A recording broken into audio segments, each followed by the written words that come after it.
Hey, Carrie. Hey, let me turn the camera around. Okay.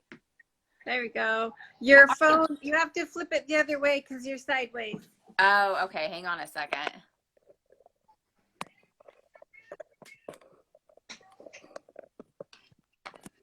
Okay, I think,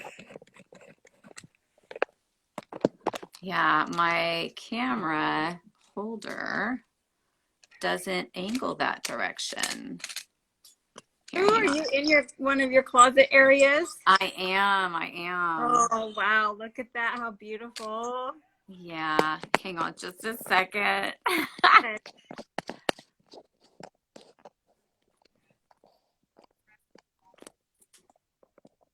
There. Okay, there you go. that's much, much better.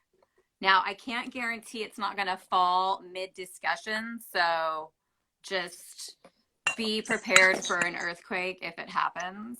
Let me see here. I just want to tighten it. How are you this morning? Good. How are you? Good. Good, good, good. I'm hanging hanging in there. It's I think most of us are in LA, I think, and it's I felt a little dip recently in the overall sort of you know, There. mood and energy and For stuff. sure, for So, sure. yeah, so trying to rebound from that a little bit, Yeah, as yeah. I'm sure a lot of people are. Yes. No question, no question. So, What do you let's think? do the intro. So, we are here with, I'm Carrie, the founder of Best Friend Central, and we are here starting the Confidence Conversations, our weekly quick chats with local women and community leaders and anyone and everyone that is really moving the needle forward in some kind of positive way. And so today we're here with Jill. And Jill, I'm going to have you do just in a few quick words, like Yeah, your introduction, who you are, what you do. And absolutely. yeah. So, my name's Jill from Vintage Thrift New. I'm a professor of communication studies at Moorpark College. Little shout out to Moorpark. And super excited. Thank you so much for having me on here. I just wanted to take some time to share my experience about what it's like to embrace, as I like to call, slow style as opposed to fast fashion. And I think the quote you picked, like, has so many layers to it. And so I'm excited to talk about kind of the teachings that Iris has. Yes. And so let me take a quick walkthrough back to the poster here in the shop. So we have six female icons on the wall. And so today, guys, we're going to be discussing Iris's quote that is, when you don't dress like everyone else, you don't have to think like everyone else. And for those of you who are familiar with Iris, she is what, in her 80s now? No, she's And 98. oh She's my, no, 98. no, really? Yes, Okay, so swear. she's 98 and she's just crushing it with her own personal style. And she's a huge icon now for women who just really feel like they want to present themselves in the world very uniquely with how they dress. Yep. And so when I reconnected with Jill, she was one of my clients at my first boutique. So when I opened this one, she was one of my first supporters, and she's just a champion for me because if we bring it back to this quote, that quote is on the wall because I really, really believe that it's important for people to be able to reflect themselves outwardly. And I think that it's a way to heal yourself and be good with yourself and Totally. confident. And so with that, I invited Jill to come on and talk about how that resonates with her, why that quote resonates with her, so that you all can kind of take some of that home and feel inspired like I do with Jill and her style. So with that, Jill, I'm going to let you take that quote away and talk to everyone Yeah. about how that It's resonates. so funny. It's so funny. So one of the assignments we have in public speaking is impromptu speaking. We literally use quotations. So for anyone that's watching this or watches it in the future that used to be a former student, you're probably kind of giggling in the back of your mind right now. But the thing I love about Iris and I mean, there's so many things that she's, great about. There's a great documentary on her. So if you want to kind of take a deeper dive into who this woman is and like everything about her persona, definitely check it out. But I think the quote really speaks to like independence, creativity, and like you mentioned, Carrie, expression. But the I feel like the underlying thing that she's kind of calling to action with us is the importance of the vulnerability that's required to do that. Right. It's like, Mm-hmm. she says, if you don't dress like everyone else, you don't have to think like everyone else. And so, it's making that choice, that conscious choice to say, I'm going to put myself out there. And I feel like we talk about clothes like it's just they're pieces of fabric. It's frivolous, spending on things that you wear. But I mean, the way that we you dress to impress, think about what you're going to wear to an interview or whatever, right? But so much of what we choose to wear, it's not about that external communication and showing other people or impressing other people. It's about you, and there's the old adage, if you look good, you feel good, and that's true. Mm-hmm. There's so many studies about nonverbals, about our tone, our gestures, our the way that we walk, everything about how we communicate ourselves to other people, but that interpersonal, like how do you communicate to yourself? So I think she challenges us to step into that vulnerable place, to be creative, to be expressive, to be individual, and to be unique. And I know the word like express yourself with fashion, like even when I hear that term, Carrie, I kind of recoil because it's like a cop out, or you feel like, oh, Right. you've got to be this like crazy unique person with a mohawk, or just something so far away from the kind of, I don't want to say norm, but like the mainstream. But being unique can be the tiniest thing. It could be the bag that you carry. It could be a scarf that you throw on a purse. It could be a shirt that you wear. It could be a memento that you wear.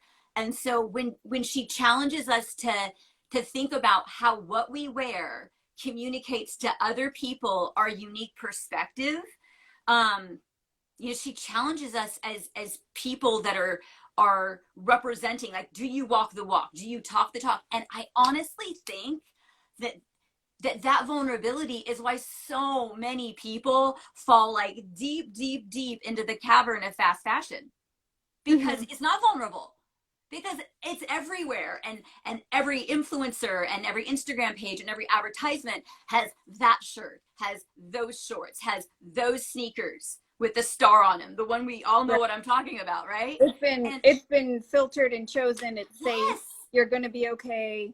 You're going to be accepted.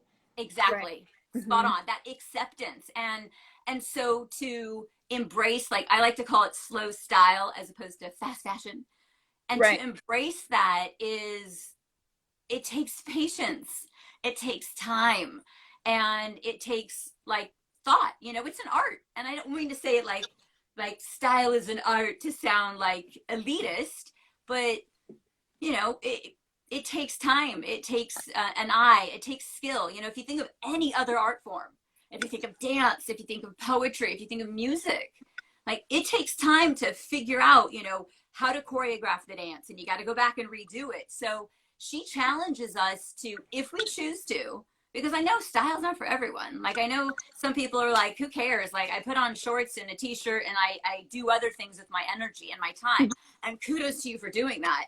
But for those of us that do see style as a way to express our viewpoint, a way to put our money where our mouth is, that it really does take time. It does take time to curate your style and to feel comfortable in that freaking vulnerability, And I think when Right. you do, you find, you try and find that you're authentic with yourself. You're truly representing yourself in a way you want to be perceived, and a way you want to be seen. So I know that we tend to think of clothes and bags and accessories as um, a waste of money. And trust me, yeah, there are things you can waste your money on when it comes to that area of consumption. So when we think of creativity, when we think of confidence, when we think of conscious consumption, like all like coming together in an intersection, that's what slow fashion is. and I think your shop just, it creates an environment where women can kind of step into that vulnerability, right? And away from all of that, big box, mass Mhm. consumption, mass produced, unethically, environmentally, toxic production, into a place where they can begin to find their voice through what they wear. So, I mean, if you haven't already, you've got to check out Best Friend Central. And just the whole Magnolia Park area has so many great spots. But the fact that you've created that safe space where Right. we can be creative, we can be expressive and vulnerable. It's just super, super awesome. I'm so glad you're back in my hood. Oh my gosh, I love to hear that. And I hear the word you keep saying is vulnerable. And I have never really thought of it that way, Mm, but you're totally right in that maybe that is why a lot of people struggle with stepping out of their comfort zone, sure. and really embracing every morning, putting something on that is not, like you said, the norm, or it's not fast fashion. It Yeah. hasn't been approved per se by tons of people, Yeah. and it does Like require, that it thought. requires you to step into a place where you are really more yourself. Like you've really um, chosen these pieces, you've chosen to wear things for a different reason, right? Yes. To Yes. be, You I make the do choice. it to, yeah, It's it's not a a choice very made for conscious you. choice. When you get up and you're like, what am I going to wear? You're either like you said, going to throw something on because it's quick, you don't have to think about it, you get on with your day. um, and but yeah, I love that vulnerability and also that personal challenge to use that time for Yeah. yourself, like as an action to say, Yes. well, wait a minute, I'm going to wear something that is fun for me, or that makes me happy, or I think, which is what you and I do, to push my boundaries a little bit, to create a mindset. Yeah. And whether that's for yourself, like I was speaking, I think it was 2 days ago, I was down in the dumps. I'm just going to say, like, I felt like crap, like I think a lot of people are feeling right now. Yeah. Yeah. And so I put on the brightest skirt I had, bright orange, and to try to change my mindset, because I think, like, and it's vulnerable. You want to just hide sometimes. Yeah. And but I it is think. vulnerable to step out into the world in something that it maybe is not what everyone else is wearing, or you put it together in a way that not everyone else is wearing. Mm-hmm. Because there is that risk that, what is it, like you're going to be judged, Yeah. right? Yeah. That people The don't only like judgment you it. should care about is the judgment you have of yourself, Right. and I mean, if you've got like a close group of friends to check in with, and you have kind of like I call them your river guides, but yeah, I think that, it's interesting that, you can kind of like change the way you think about yourself by the way that you see yourself. And don't get me wrong, I got my sweatsuit days and my throw on a t-shirt and my hair's in a ponytail and I look like you get to know what like freshman in college Jill looks like. Right. But yeah, I think that, it's intimidating, and I think that to step into the world of slow style, there's barriers. There's, like you said, like are people going to like this or whatever, but even getting yourself into an environment where you're in a shop like yours, or you go to a place like Goodwill, right? Like, it is tough to push yourself into those places. And I would say that, there are a handful of barriers, and I got tips and tricks to kind of overcome them, because it is, like I said, it's a process. Mm-hmm. I think the first kind of, I mean, first of all, finding your own style it's going to take time, Yeah, it's trial and and error. it's trial and error. Like, Mm-hmm. you try something on and you might be like, oh, that might be what everybody else is wearing, but like, I don't feel good in it. Right. And And sometimes you do it, you buy it, and you think it's going to be amazing, and you wear yeah, it, and you're like, I really want. I mean, I can't even tell you how many times I've bought a khaki trench coat because you're just told, like, that's a classic, essential capsule wardrobe. You've got to yeah, have yeah, it. yeah. And I wear it, and I feel like so washed out and blah. And Kind of So like Inspector Gadget, maybe.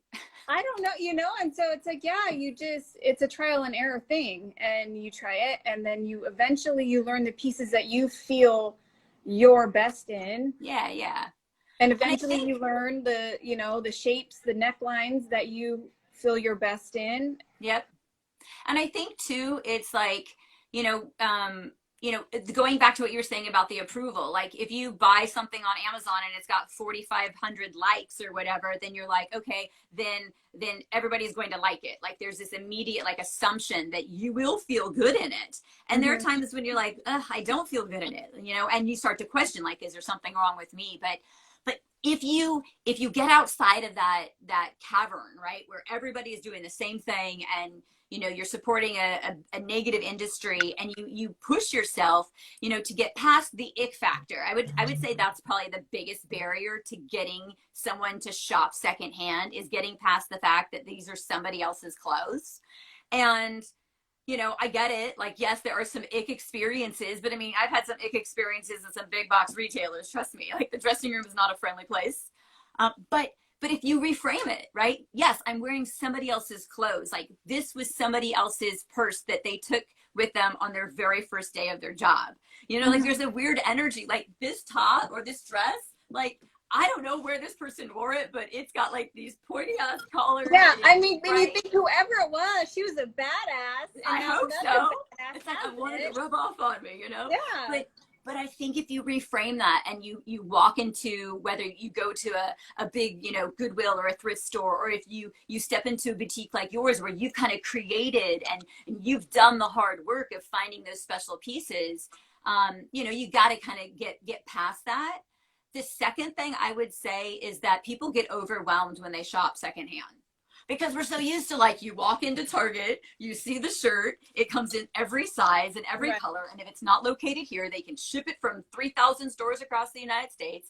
And so you get overwhelmed, or you sit there and you go like, where do I start? Like things are color coordinated, but that's about it. Okay, these are my tips. One, go to the dressing room, because everything that everyone's gone through that they didn't take home is right there by the dressing room. Or like mirrors, like a lot of places, like there's no dressing room, so scavenge like the mirror section, and those are like maybe the gems that someone left. People hide things in places, I have found. They sometimes tuck them in like the software section, like not computer software, but like the blankets and the bedding and things, because there's like umpteen levels of ick factor there, that like that's where they hide them because they know no one's gonna look. So check those places. And then I think that if you go in with like a hit list, as I like to call it, like I know that sounds like I'm Italian Sicilian. That is so the most helpful, I think. Yes. Yeah. And I think that if you create, like I always say, 10 items. So 7 items that like you want to fill in something in your closet, and then like 3 wild cards. Like if I see something and it speaks to me, I'm going to snap it up. And that's what's so cool about shopping secondhand, is that you can try a style that maybe you're uncertain of without breaking the bank, and so having a hit list. I would also say that knowing the difference between a project and potential is a tip, because I mean, I see potential in everything. My husband would say that's maybe a bad thing, because I see potential in everything, but I think it makes me a good teacher. But there's a difference between if something is potential or a project. Like a project is something where you're like, okay, I'm not sure how I'm going to wear it. It doesn't really fit. I'm going to have it altered. It's missing a button. There might be a stain. Right. That's probably It's not too many. the first one you want to start with. Yeah. Yeah. So maybe if, if it has, maybe one of those things need to be done with it. Like, oh, and speaking of stain, I have to show you this. This is the God sent elixir. So if you find something with this stain, write it down. Everybody write it down. Everybody write it down. Write it I know down. this is a carpet cleaner, but I've put it on everything. I put it on, everything from like rayon to silk to cotton, whatever. Wow. And but if you know that it is like, not what it is, but what it can be, I mean, that is knowing that balance and trying to figure out, like, okay, is it worth the tailoring? Is it worth taking it to a great, shoe shop to have them fix it up? Too, because a lot of times It is, because vintage clothing, usually the fabrics are higher quality. The Yes. construction is much higher I mean, quality. the color, look at the color of that. Right. The colors are much higher quality. And so investing in a piece that you really love, to get it tailored, to get it dry cleaned. I have pieces, usually when I purge my closet, the things that go first is any sort of, like you said, fast fashion that I've gotten. Yeah. And it's the vintage pieces that continue to be useful in my closet, continue to be a reflection of what I want the world to see outwardly.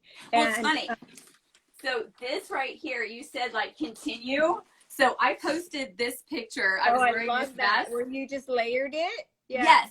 So I don't know if you can see, like, it's some old, but it was a jacket and it was so tight on my shoulders. I was like, fat man in a little coat, you know? Yeah. So I just took and I had him take the sleeve off, and I've had this since like 1993. Wow. I remember the first time I wore it was to a frat party at UCLA, a frat party. Oh my goodness. But now that I've had it forever. Yeah, it's I mean, it's just totally classic piece. And then pieces like that, leather, good seaming, it's totally lined. Yep. Pieces like that, if you were to buy them new now, I always tell people the type of quality that you're getting in a vintage piece, the only other place you're going to find that are designer pieces or high-end pieces. They're going to cost you an arm and a leg. Absolutely. Absolutely. Are kind of, there's really not a whole lot of middle ground anymore.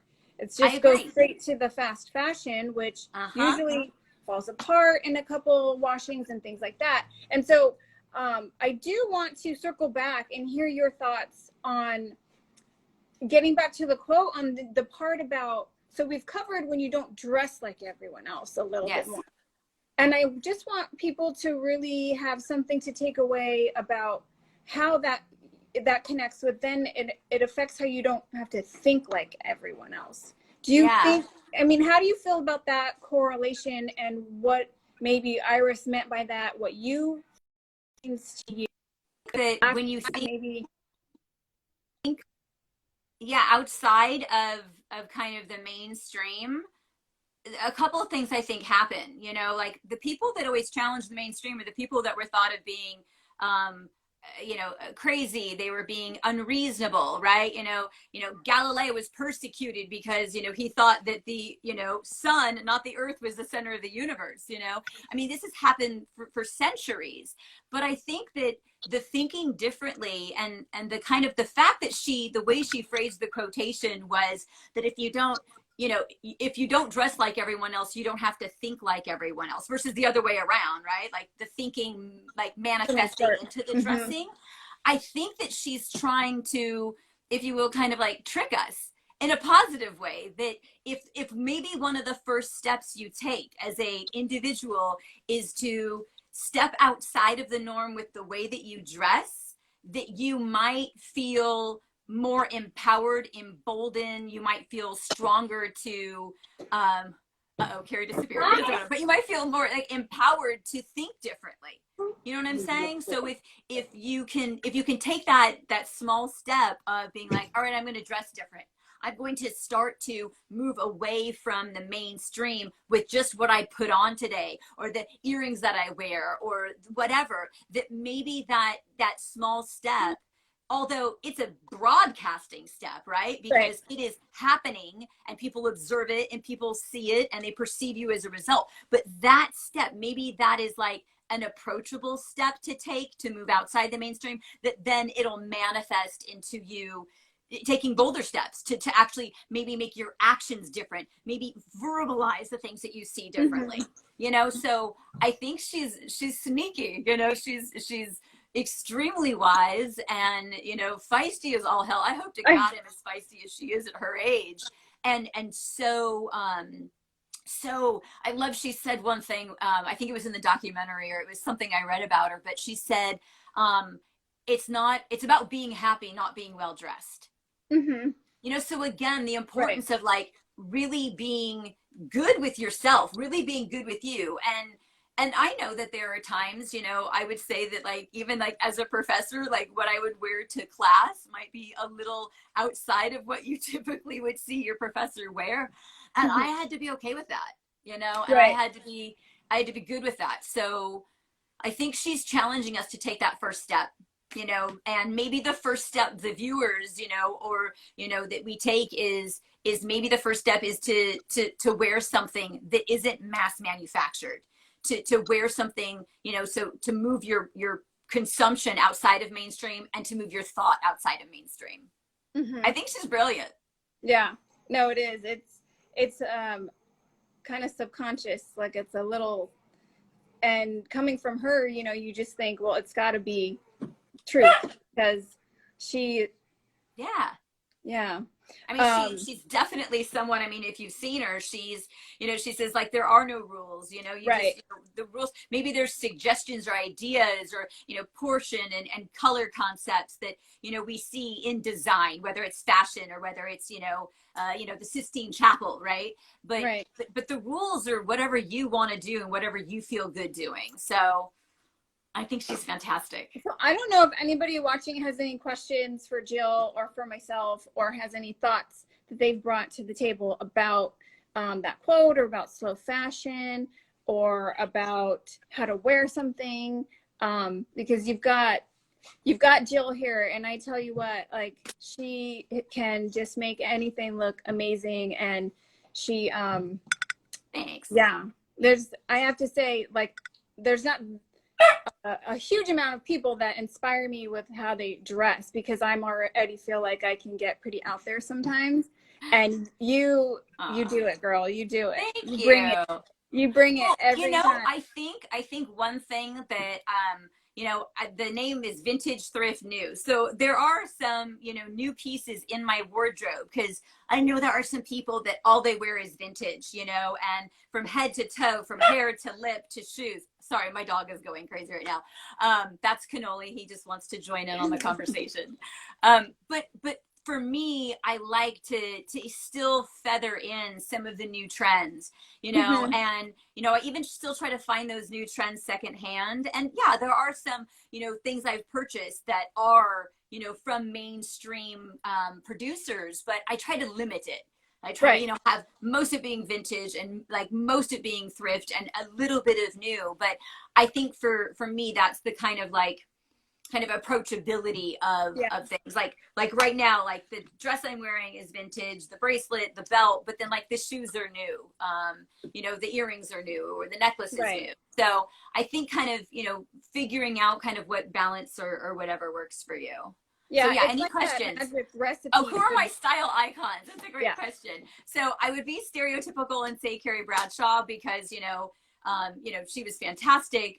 But the thing I liked about her is just that she would take things that were a little bit outrageous and morph them into something, you know, that was more mainstream. I would also say that I really gravitate towards like the 70s, the bold prints. Like if you were to look in my closet, it's just like prints and more prints. I like lots of things from other cultures. I like patterns that are like from the continent of Africa. One of my friend is Ugandan, and like every time she goes over, I want to see what she brings back. So I don't know. I think you know, I know it wasn't Carrie Bradshaw. I cannot think of the name of the designer off the top of my head right now that did the show, but I like the fact that she would mix the new with the vintage. So I would just say that. I know it's super stereotypical because it was such a mainstream show. And, you know, it's so funny. One thing that I think I was sharing this with Carrie that I find inspiration is like I've got a Natalie, you doing group of people, okay? obviously, I follow on social media. And you know, some of those influencers, like, you know, Stay Golden Girl, B. Jones, and Cuddle Pill, three very different women with very different approaches to style, and not necessarily mine, but I watch their process. So it's Hmm. not necessarily that I was like, I want to dress like this person, as I see their process. I see how they kind of, you know, the process of their art, if you will, and I try to pick up those techniques. and then fold them into what I like and what I feel comfortable in and what I can afford too. You know, you have to be mindful of, you know, there are certain things that are, you know, aspirational, and you might, you know, find even something that is like this belt. Actually, I just found this belt the other day, and I'm sure it looks like a super expensive designer belt, but it's a vintage, I think you can see it, express belt. Uh-huh. And it looks very like Versace or Right. whatever. Yeah. But you know, so just kind of staying within your means. But yeah, so yeah, that's what I would say my style Another icons question that are. we have there is, what outfit makes you feel confident and powerful? Ooh, what outfit makes me feel confident and powerful? I would say I'm a dress girl. I really like dresses. There isn't necessarily like a specific dress that I, you know, put on if I'm gonna like, I don't know, need a pick me up. But I would say a dress and a bold, powerful print. You know, almost like it walks into the room before I do. Like you were kind of saying with your choice of your bright colored skirt, that like you cannot be avoided, you cannot recoil. Okay, It well then let definitely, me ask you though, yeah. why? Because I would think most people, a bold color mixed with the bold print. Um, why does that make you feel you're most confident? You know, what is it about that Yeah, that does that for you? because there's something that I get visually stimulated by. Like there is something that happens in my brain that ignites like pleasure, you know what I mean? And Right. you know, it that dopamine starts to fire when I see, you know, things like it was funny. I was tidying up this room right here, and this and this were sitting on the floor, this dress right here and this necklace that I recently snapped up. And I Mm-hmm. mean, just these You colors see them together. together? Yeah. Yeah. So sometimes like you know, I find when I clean out my closet, I'll be like throwing stuff on the floor to go through it, and then all of a sudden like these two patterns or colors come together. I was Right. like, oh, look, Yeah. I I've did that discovered the other something. day, and I would have never have thought of it. It was Yeah. bright, like you said, bright orange, and then sort of like a batik yellow blue Yes. mixed together. And Yes. something about that color clash, it's kind of like a bouquet of flowers, right? I mean, you don't Yes. judge like all these flowers together, all these wildflowers Yep. mixing and creating this happy, beautiful Yeah. thing. And Yeah. I think it's like the color combination. I think it's like the textures. I think it's the shapes. You know, like I tried on a couple different belts with this. I tried on like a gold kind of chunky belt, but I thought that the white, you know, kind of stood out and popped more.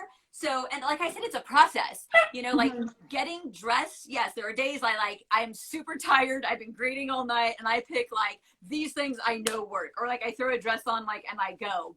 Yeah. But if I want to tap into that, or if I want to kind of be expressive, or if I want to have fun, then you take the time to put it together, for sure, for sure. Mhm. Oh, one other thing I wanted to mention before we, you know, move on is when it comes to shopping secondhand, you got to be okay with leaving empty handed. Like Mhm. there are times when you'll go into a shop like yours, or you go into a thrift spot and you like leave with nothing because like they didn't have your size, or you know, whatever, like nothing spoke to you. But I feel like we are so like brainwashed into, if you hunt and gather, you must have something. You know, my husband and I were Right. talking, and he said, well, it's like going to a bar, like when we used to go to bars, like you don't have to bring something home. You know, like you can go into a store and you can not leave with anything. But I feel like when we go to those big box retailers, like, you know, there's all those memes like I went to Target for Windex and I spent Right. $300, right? Or like even if you go to like TJ Maxx or Marshalls, where it's kind of like you're sifting through and Well, we searching talked when it, about that, how there are a yeah, whole team of people who they are trained to play on the yes, psychology of the retail experience to get yes, you to not leave empty handed. yes. And so I And you know think you if will we leave with can a all, candle, like, or a right, damn pot holder, right? Like you will right. leave with something. Like you're not gonna be like, I spent an hour and I didn't leave with anything. And Like I you love the feel, difference of that versus the experience of a local place, yes, because you still may leave empty handed, but you'll leave with maybe like some good conversation, yes, or a yes, connection with the person in the for world, sure. or you know, it's so much less of a lonely experience that you're trying to fill even when you go out shopping in this big place. You Like to hit make the nail yourself on the head feel with that. good. You know what I Yes. mean? I'm gonna make Because I myself think feel that, you know, good. when we used to shop, right? When we used to like, you know, go back, you know, 20, 30 years, you used to interact with the people. Yeah. You know, the thing I love about, you know, Magnolia Park is like, I know you, you know, Sam Right. down the street, we know the different shop owners. So shopping isn't just consuming. You know, Right. like you literally like maybe say 8 words to the person at Target and you don't interact with anyone else. But Right. when you go to a shop, like I came into the shop the other day, right? We were talking, we had a great conversation. I We didn't had even champagne. leave purchasing anything. Yeah, we did have some champagne. Yeah. You know, and that was wonderful. It was so great, that like human connection. So I think that, you know, we've just got to get past that empty-handed thing, because I know when I talk to people, they're like, oh, whenever I go to thrift stores, like I just don't find anything or I don't see anything. And you know what? Damn straight. You might go and you might be like, zip, zilch, nada. But then you go and you leave with like 2 hefty bags full of shit for like $50. You know, so you gotta kind of take the good with the bad. You know, you have to change again your perspective, your expectation of what conscious consumption is versus just shop, shop, shop. You know, and the thing that's so great about small businesses and slow fashion is it offers an opportunity for connection that mainstream consumption, it just doesn't. You know, Right. it Especially literally right you now. go in to get and go. Yeah. Especially right now when we're Yes. all, you know. So I'm gonna look at a couple more of these questions, and then I guess we will wrap it up for time. Sure. I know Paige has questions about pattern. Yes. We covered that a little bit, so let's circle back to that page if we have a little bit more time. Someone asked, what is one piece you feel really shows off your personality? And then also Paige, I will answer, can people donate items to your store? Yes, they can for sure. I would love that, to find them new homes. And I thought there was another question. So just okay. to, as you're scrolling or whatever, just to touch on the pattern thing.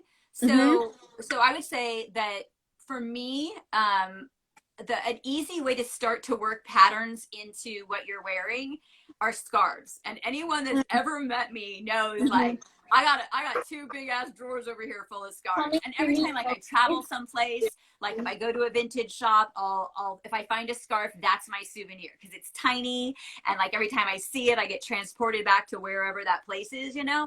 But a scarf just tied on your bag or a scarf tied in your hair, like it's an easy way to start to play with patterns. And most scarves are pretty bold ass patterns, right? Yeah. I mean, yeah, there's some more muted ones, but like this one. Yeah, that's you know pretty bold. Super bold print here. Just to you know, kind of so, get you comfortable with having a pattern on somewhere near your board. And I think too, like if you look at like monochromatic patterning with something that pulls one of those colors into maybe a bigger, bolder pattern. So if like you've got color, like a color pattern. Yeah. And then even like sizes, like if it's a super small size, or like obviously, you know, there's all the rules, or, you know, the kind of design techniques of like something that's a pattern that can actually be a neutral. Like if you've got just a simple black and white plaid or a houndstooth, it's almost like a neutral. And then you could even, you know, if you had a navy and white plaid, like how cute would that be to pull into it? You know, if you had like a navy and plaid, like a houndstooth jacket, I then think just tie this here, or even did it as a belt, or put it in your hair, or if you throw this just on your bag. So you've got the jacket, you've got this on your bag, and you maybe even just throw that on with jeans. You know, so that's one thing I would say, is just start to play small with patterns until you start to get more comfortable. I like the color on color pattern idea. Yes. The monochromatic patterning. Yes, absolutely. And I will throw in 2 of the ways that I always suggest to people to start, if they want to start with pattern, but it's a little intimidating for them, is 1, start with pattern on the bottom versus up by your face, right? Yeah. So whether it's a skirt or shorts or pants, start on the bottom, because it doesn't resonate as strongly when it's up here by your face. Absolutely. And then the smaller patterning too. Yeah, I would say like. Right, a small polka dot or something. Yeah. And I would even say like a polka dot, like a black and white polka dot, can read as a neutral. you know, because it just, you know, it's something that, you know, it's easy to kind of fold in because it is such a familiar pattern. I mean, Yeah, this is such very a crazy familiar. bold pattern, but Well, polka I mean, dot's you're such a talking to familiar someone pattern. who thinks that leopard print is a neutral, so Yeah, absolutely, absolutely. I agree with that personally. and so then the other But you know, one you don't want to is go like head to toe Tiger King yet, right? right. You don't? No, I'm just No, kidding. no. Well, I mean, I'm just kidding. unless it's in spandex, then like just go with your badass self for sure, for sure. So the other thing I will say is a blazer. We're so used to blazers, and they're so easy for everybody, and they're so forgiving, and they look good all the time. And they're You can all over try secondhand, like right. literally like racks of blazers. So And for so you sure, can good way try to a do that. blazer in a pattern because white t-shirt, jeans, and some basic shoes, Yep. and that can sort of be your entry into some pattern where everything Yep. else is very played down and classic and simple, and that's the one piece that you're going to try. Yeah, So, for sure, for sure. is there anything else, guys, before we kind of say thank you to Jill? And I feel like we could talk forever. I know.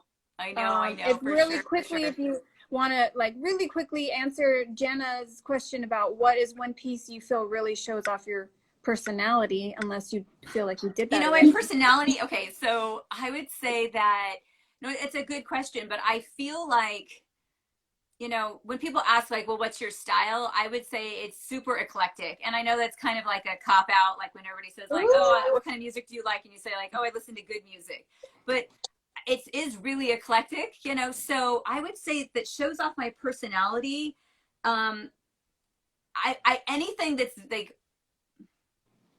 I'm trying to like, I'm actually looking around the room to kind of see if there's something that I'm like, oh, that's me right there. Um, yeah, it's definitely not like jeans and a t-shirt. Not that there's anything wrong with that, but it's definitely not like basics or monochromatic or anything like that. But it would Look be how anything. cute you are. I'm here at the shop. Ah, I have Natalie, right? Yeah. I'm gonna flip the camera around. So is it okay if we show all the ladies the outfit that you put together while I was on my call? So we've got a skirt from Cynthia Rowley, I think, like a mesh, and then a zebra top that is from the 70s, 80s, but it's kind of like a nice thin fabric. It's fitted at the waist, and then a new necklace that's meant to replicate like a 40s Bakelite kind of piece. yes, I So, saw that on the page and I loved yeah, it. Is it green? it's green. It's like a hunter Uh-huh. green. And this is Natalie. She's amazing. This is her second time in. So we love her. And I just didn't want to not show her any love while I was here on the call. And then I can get to helping Natalie do some stuff here. Yeah.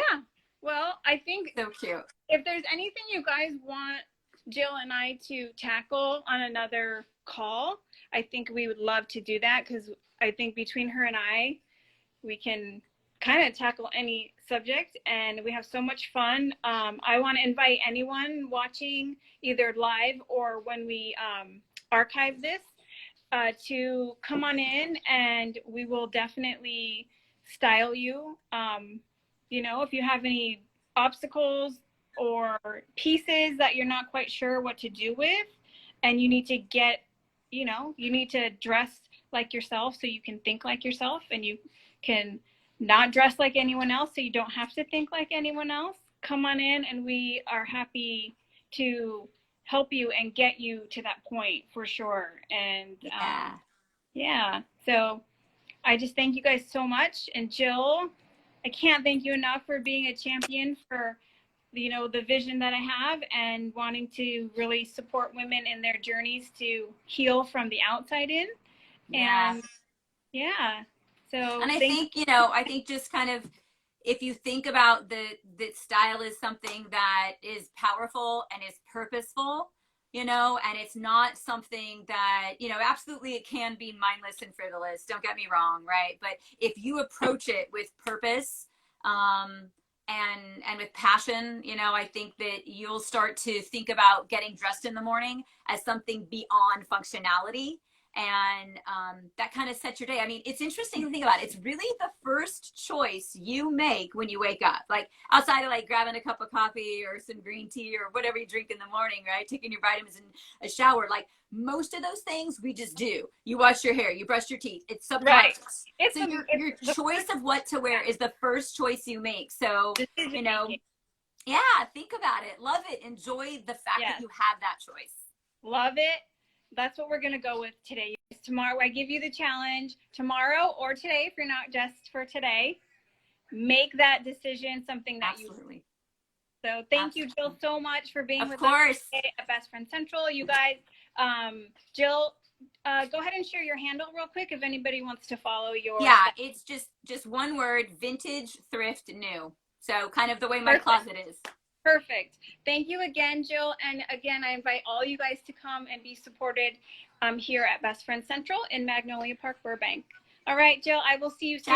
Bye for more champagne. Bye. Bye.